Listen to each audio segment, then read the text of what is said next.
Greetings, I am Chastity J, the manicurist enhancer, and I coach striving nail techs and business owners and entrepreneurs on elevating their business in their current profession and business by helping them brand their business while maintaining their financial success in any industry that you're in.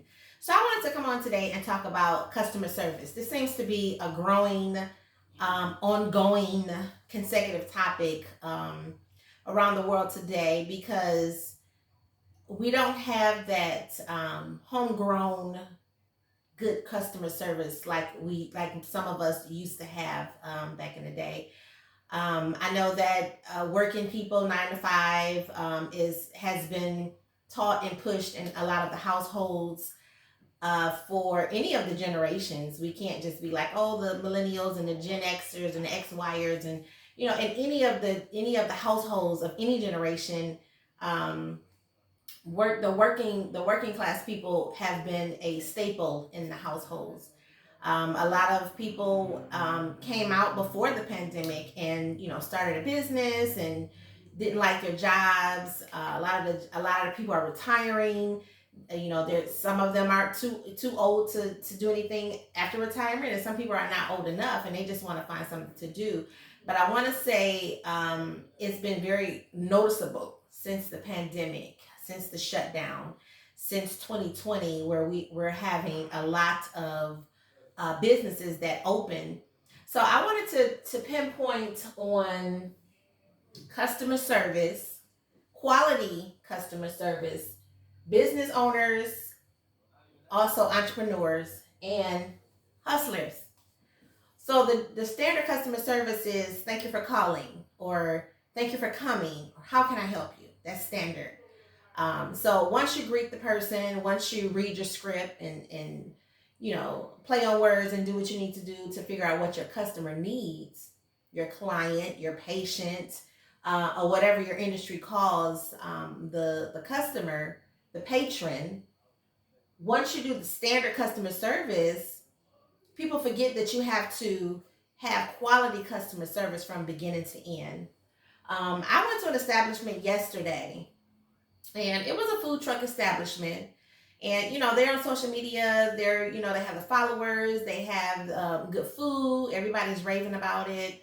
So I would say that I come from the working class and the business side of my industry.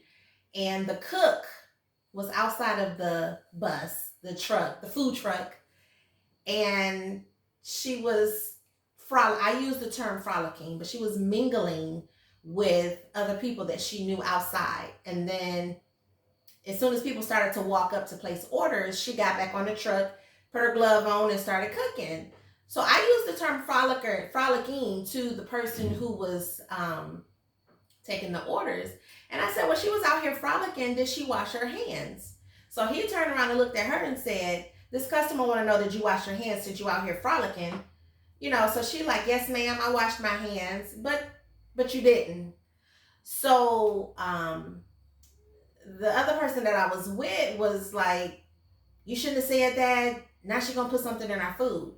First of all, if you're a cook and you're working out in the public street, why are you outside of the food truck anyway? Out here talking, shaking hands with people, doing things.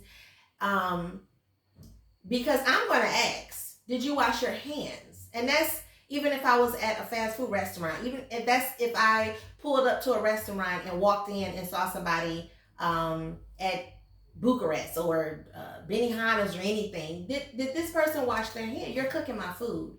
So the whole time we were there, my friend was saying like, oh my gosh, what if she put something in our food? And if she does, that means that first she don't respect the business, the owner, the client, the customers, and she doesn't respect herself. Because what if that gets out? What if that get out that you're not sanitized? That business is going to go downhill, right? So to me, that will put her under the category of being a hustler, because you're just out here hustling, or a business owner. A lot of people don't know that business owners and entrepreneurs are two different things. It kind of is familiar, it's similar, it's familiar to the industry, but it's not the same thing, okay?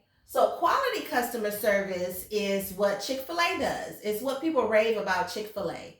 Um, and regular customer service is when you pull up to Taco Bell, um, and they greet you, but then when you get to the window, it's over. You know what I'm saying? And not necessarily just Taco Bell. I was just using that as an example.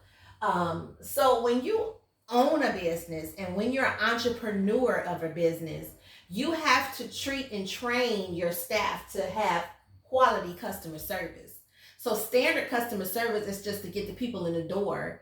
But then when you walk into an establishment, when you go get your hair done, and you read the terms and conditions, and it says come washed and dried before you come to sit in my chair. That's a hustler. That's a hustler. So quality customer service is thank you for coming, thank you for calling. This is such and such. How can I help you? I would like to make an appointment to get my hair done. Okay, what is it that you need? And then they tell you what they need, and then you give them an explanation of what you think as a professional they're asking for. Okay?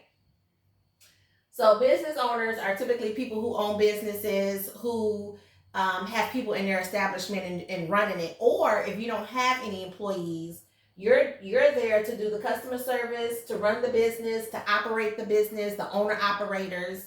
And sometimes those people get overwhelmed, and then the hustler in them comes out because now they're tired.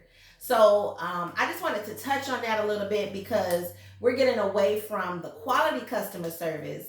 And the first thing that people like to say is, see, that's why I don't patronize Black people, or that's why I don't patronize those type of hairstylists, or that's why I don't go to this establishment. That's why I don't eat here. It should not be like that. And if you are a new business owner and you feel like you want that standard of service, or you want that reputation, then you're going to have to offer quality customer service. You're going to have to make sure that your employees, your supervisors, your managers, your security, anybody that may be the face of your business, you have to make sure that those people have quality customer service. Okay? Just regular customer service. Some people will get a pass if the product is a good product, but if you are getting complaints, or maybe not getting complaints, you can tell if your business does not offer quality customer service if you don't see that person again, that patron, that customer, that client. If you do hair and that person doesn't come back, it's a new client. You might want to pick up the phone and reintroduce yourself and ask what the issue is. If you have a food business, if you're online, and you come in contact, you may remember some of these people. You might want to figure out why they're not coming back, because you might be offering the regular customer service or that hustler mentality. If you have returning clients, if you have word of mouth, then you could very well be offering quality customer service. Okay, so I will. This is some of the things that I do teach in my business scope and management programs, because it is very important when you can decipher from these categories here.